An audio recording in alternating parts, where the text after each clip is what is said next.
PSC ആസ്ഥാനത്തെ യുവമോർച്ചയുടെ രാപ്പകൽ സമരവേദിയിൽ നിന്നും പ്രശാന്ത് ശങ്കരമംഗലത്ത് തയ്യാറാക്കിയ റിപ്പോർട്ടിലേക്ക്. PSC ക്രമക്കേടുമായി ബന്ധപ്പെട്ട ചെയർമാനും അംഗങ്ങളും രാജിവെക്കണമെന്നാവശ്യപ്പെട്ടുകൊണ്ട് യുവമോർച്ച നടത്തിയ രാപ്പകൽ സമരം PSC ആസ്ഥാനത്തിന് മുമ്പിൽ നടത്തിയ രാപ്പകൽ സമരം അവസാനിച്ചിരിക്കുകയാണ്.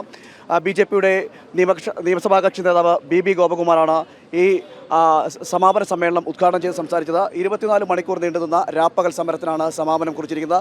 വലിയ അഴിമതി നടക്കുന്നു, അതോടൊപ്പം തന്നെ നിയമന കാര്യത്തിലടക്കം ഇഷ്ടക്കാരെ തിരികെ കയറ്റുന്നൊരു സമീപനമാണ് PSC സ്വീകരിക്കുന്നത്. ആ PSCക്കും ചെയർമാനുമെതിരെ ഒന്നും കോൺഗ്രസിൻ്റെ UDF സർക്കാർ യാതൊരു നടപടിയും സ്വീകരിക്കുന്നില്ല. ഇതിനെതിരെയാണ് വലിയ ശക്തമായ പോരാട്ടം യുവമോർച്ച നയിച്ചുകൊണ്ടിരിക്കുന്നത്. തുടർച്ചയായി PSC തട്ടിപ്പ് നടക്കുന്നൊരു സംസ്ഥാനം. യുവമോർച്ച അത് ഓരോ സന്ദർഭങ്ങളിലും അതിനെതിരെ സമരം ചെയ്തിട്ടുണ്ട്.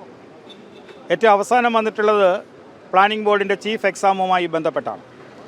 ആ ക്രമക്കേട് പുറത്തു വന്നുടനെ തന്നെ യുവമോർച്ച സംസ്ഥാന കമ്മിറ്റിയുടെ നേതൃത്വത്തിൽ സമരപരിപാടികൾ ആരംഭിച്ചു. പക്ഷേ ഈ സമരത്തിന് അതിൻ്റെ യഥാർത്ഥമായ കാര്യം ഉൾക്കൊള്ളുവാൻ PSCക്കോ സംസ്ഥാന ഗവൺമെൻറ്റിനോ കഴിഞ്ഞില്ല. കാരണം അവർക്ക് സംബന്ധിച്ചുള്ള ഈ തട്ടിപ്പ് തുടരണം. ഏറ്റവും വലിയൊരു തട്ടിപ്പ് കേന്ദ്രമായി PSC മാറിയിരിക്കുന്നു. PSCയുടെ ചെയർമാനെയും അതിലെ അംഗങ്ങളെയും പുറത്താക്കാൻ VD സതീശൻ്റെ ഗവൺമെൻറ്റിന് എന്തുകൊണ്ട് കഴിയുന്നില്ല? അതാണ് ചർച്ച ചെയ്യപ്പെടുന്നത്. ഒത്തുകളി, ഒരു ഒത്തുകളി, രണ്ടുപേരും തമ്മിലുള്ള ഒത്തുകളി, ഒരു വലിയ ക്രമക്കേട് ഒരു കോടതി പരാമർശത്തോടെയാണ് പുറത്തു വന്നത്. പക്ഷേ നിലവിലുള്ള LDFൻ്റെ PSC ചെയർമാനെയും അംഗങ്ങളെയും സംരക്ഷിക്കുന്ന നിലപാടാണ് VD സതീശൻ്റെ ഗവൺമെൻറ് നടത്തിക്കൊണ്ടിരിക്കുന്നത്. അതുകൊണ്ടാണ് യുവമോർച്ച സമരരംഗത്തേക്ക് വന്ന് PSC റാങ്ക് ഹോൾഡേഴ്സിൻ്റെ താല്പര്യങ്ങൾ സംരക്ഷിക്കുവാൻ നീതിപൂർവമായ പരീക്ഷാ നടത്തിപ്പ്. അതിന് ഈ സംസ്ഥാനത്ത് PSCക്ക് ഒരു വ്യവസ്ഥ ഉണ്ടാവണം. PSC ചെയർമാന്മാരും അംഗങ്ങളും തീരുമാനിക്കുന്നവരെ ചോദ്യപേപ്പർ തയ്യാറാക്കാൻ ലിസ്റ്റ് തയ്യാറാക്കുക, അതിന് വാല്യുവേഷൻ അവരെ വേണ്ടപ്പെട്ടവരെ തീരുമാനിക്കുക. ഇത്തരത്തിലുള്ളൊരു ക്രമക്കേട് നടക്കുമ്പോൾ PSCയുടെ വിശ്വാസ്യത വീണ്ടെടുക്കണമെങ്കിൽ ഈ ക്രമക്കേടുകളെ സംബന്ധിച്ച് CBI അന്വേഷിക്കണം, കേന്ദ്ര ഏജൻസി അന്വേഷിക്കണം. ദേവസ്വം ബോർഡിൽ എങ്ങനെയാണ് ക്രമക്കേട് പുറത്തു വന്നത്? കോടതിയുടെ മേൽനോട്ടത്തിൽ അന്വേഷണം നടത്തിയപ്പോഴാണ്. മുൻ ദേവസ്വം ബോർഡ് പ്രസിഡന്റുമാരടക്കം ജയിലിലേക്കാണ്. സമാനമായ അവസ്ഥ PSCയിലുണ്ടാവും. സത്യസന്ധമായ അന്വേഷണം നടത്തിയാൽ നിലവിലുള്ള PSC ചെയർമാനും അംഗങ്ങളും മാത്രമല്ല, അതിനു മുൻപുള്ള PSC ചെയർമാന്മാരും അംഗങ്ങളും ജയിലിലേക്ക് പോകും. സത്യസന്ധമായ അന്വേഷണം നടത്തിയാൽ അതറിയാവുന്ന VD സതീശൻ അദ്ദേഹത്തിൻ്റെ പാർട്ടിക്കാരും ഒരുപക്ഷെ ജയിലിലേക്ക് പോകാൻ സാധ്യതയുണ്ട് എന്ന് മനസ്സിലാക്കിയിട്ടാണ് ഈ PSCയുടെ നിഷ്പക്ഷമായ അന്വേഷണത്തെ അട്ടിമറിക്കാൻ ശ്രമിക്കുന്നത്. അതിന് CBI അന്വേഷണം ആവശ്യപ്പെടുകയാണ് ഞങ്ങൾ ചെയ്യുന്നത്. ഈ PSC ചെയർമാനെയും അംഗങ്ങളെയും മാറ്റി നിർത്തിക്കൊണ്ട് ഒരന്വേഷണത്തെ ഉത്തരവിടുവാനുള്ള ആർജവം കേരളത്തിൻ്റെ മുഖ്യമന്ത്രിക്കുണ്ടോ? അതാണ് ഞങ്ങൾ ഉയർത്തുന്ന ഏറ്റവും പ്രധാനപ്പെട്ട ചോദ്യം. അതുതന്നെയാണ് ഒരു ശക്തമായ സമരം. അതിൽ ആ സമരം ആണ് നടന്നുകൊണ്ടിരിക്കുന്നത്.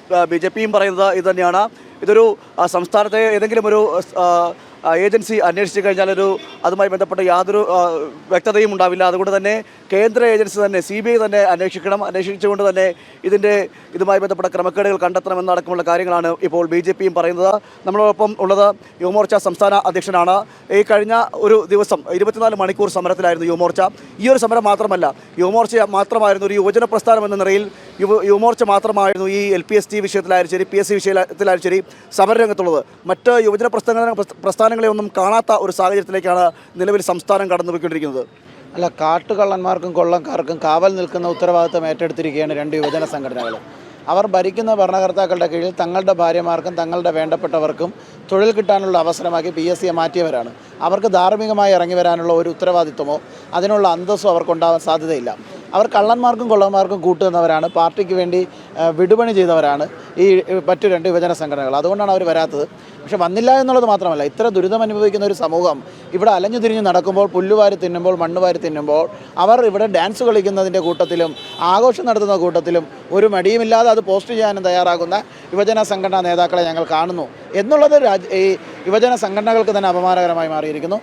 നമ്മുടെ ഗോപകുമാർ സാർ സൂചിപ്പിച്ചതുപോലെ തന്നെ യുവമോർച്ചയുടെ സമരം തുടക്കം മുതലുണ്ടായിരുന്നു.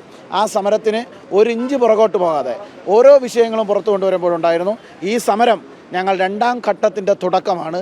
ഈ സമരം ഓണം കഴിഞ്ഞ് അടുത്ത പരിപാടികൾ ക്രിസ്മസ് വരും. പക്ഷേ ഈ വിഷയം പരിഹരിക്കുന്നത് വരെ ഈ സമരമുണ്ടാകും. സമരം തീക്ഷ്ണമായി ഉണ്ടാകും. ഇതിനു മുമ്പ് കണ്ടതിൻ്റെ 4 ഇരട്ടിയിലധികമുള്ള പോരാട്ടത്തിൽ ഞങ്ങൾ മുന്നിട്ടിറങ്ങും.